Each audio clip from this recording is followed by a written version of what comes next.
Hi, this is Dancing Rabbit. Welcome to another Weekend Pagan Perspective. We have lots and lots of questions from, looks like, Ariel, Hart, and Tristan, where we draw our lines.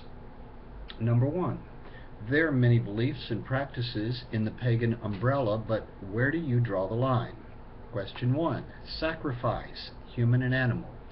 Now, I realize that most sorts of pagan religions, if you go far enough back in ancient times, practiced at least occasionally, if not as a major deal, some form of human sacrifice. But so did the ancient Hebrew religion, Abraham and Isaac. So basically does Christianity, the sacrifice of Jesus on the cross. That is not part of my pagan path, and I don't feel like that it's really a very positive or productive thing to kill humans to somehow please the gods. That it happened in ancient times, it happened. Animal sacrifice. Animal sacrifice is not part of my path. I realize that there are Afro-Caribbean, they wouldn't consider themselves pagan, but there are Afro-Caribbean pagan religions, such as Santeria, that do animal sacrifice. However, it is not as awful and horrible as some of you pagans may imagine. Basically, we're talking about, even if they live in the city, a rural culture where livestock is raised for food. And this livestock, chicken, goats, are ritually slaughtered in a very humane way, dressed and cooked as part of a communal meal. So, it's not as awful as it sounds, not as awful as on the horror movies. While we're on the topic of sacrifice, I think that you need to really consider the purpose or purposes of sacrifice. I mean, one purpose in some religions is to appease the gods. It's kind of a vicarious atonement. The gods are mad at me for something, so let's sacrifice Jesus or throw Joe in the volcano, and the god or gods will be happy again. That is not part of my pagan path. It's not part of most pagan paths that I'm aware of.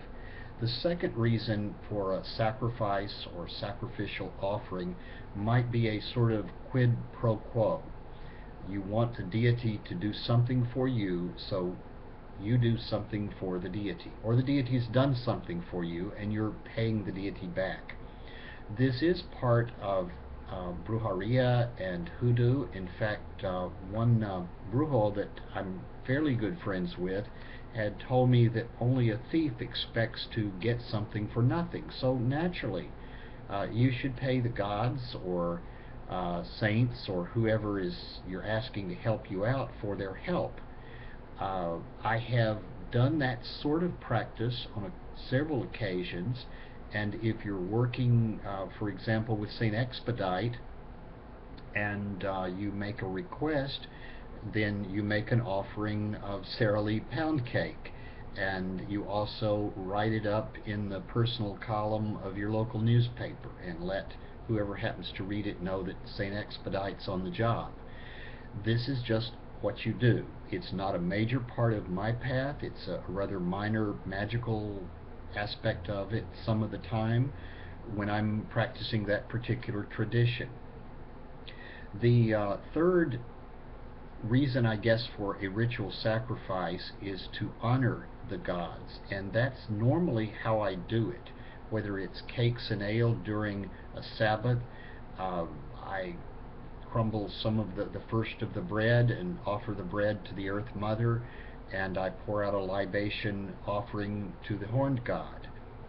This is sacrifice, but I'm not trying to buy something from the gods, and I'm not trying to butter the gods up. We are friends. We are co-workers on this earth, and this is how I would deal with a friend. I would give a friend, food and drink, preferably the kind that they really like. Let's see, bloodletting. Blood sacrifice is not part of my pagan path. It's not part of most modern paganism. I realize that in ancient times, yes, there was blood sacrifice. It is part of some Reconstructionist pagan paths. It's part of some of the Afro-Caribbean paths. Suicide, group, or homicide. I think that suicide's a really sad thing, that somebody comes to a point at which they feel that it's better to be dead than to continue living. I don't condemn or judge anybody that does commit suicide, because I really can't, I don't know what they've been going through. And under the same conditions, perhaps I would do the same. I don't think that it's a good thing. And if we're talking group suicides like Jonestown or the Solar Temple, I think it's an extremely evil thing. I don't see anything to be gained from a mass offing of oneself. Homicide, I think that there are some times, some situations, for example, self-defense, where homicide is justified. But I don't think that we just ritually go out and kill people and it's okay. Things that go against physics, I don't find anything in my path that is unscientific, anti-scientific, or goes against the laws of physics. I don't even do this thing where there are some of these laws we haven't discovered yet that once we discover them we'll be able to levitate stuff. Well, maybe, who knows? But I don't really go that direction. What do you call yourself? I call myself a pagan. Now, if somebody wants to know the details of the traditions that I draw from, or the details of what I believe, or how I practice ritual, then I'd probably say that I'm self-initiated. Most of what I do I have borrowed or stolen from Wicca, because I'm basically a book pagan. I didn't have a great teacher to teach me all this stuff. I learned it from books, and I learned it on my own. I learned it talking to other people that are basically about at the same or slightly higher level of expertise than myself. I also draw a great deal from both hoodoo and from brujeria, though I would not call myself a root doctor or a brujo. I have not gone through that kind of one-on-one training program or been chosen for it. I worship primarily the Welsh gods. I'm pledged to Caradwen and Cernunnos. That's perhaps because one of the lines of my ancestry that I have been able to traces back to southern Wales and the west country of England, and they immigrated from there to here, I don't know, some 300 years ago. Let's see. Dictation of people's beliefs to an extent. No. I am absolutely opposed to telling somebody else how or what they ought to believe.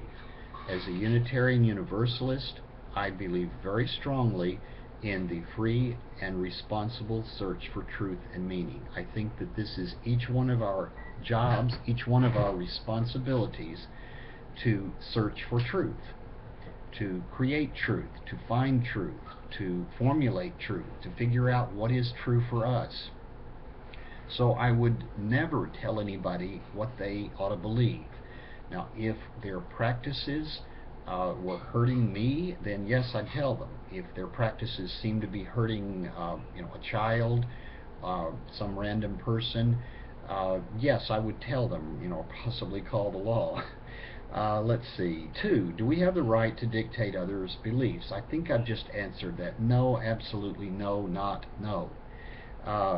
Even based on their conditioning, area of life, country, morals, I'm not sure what that means.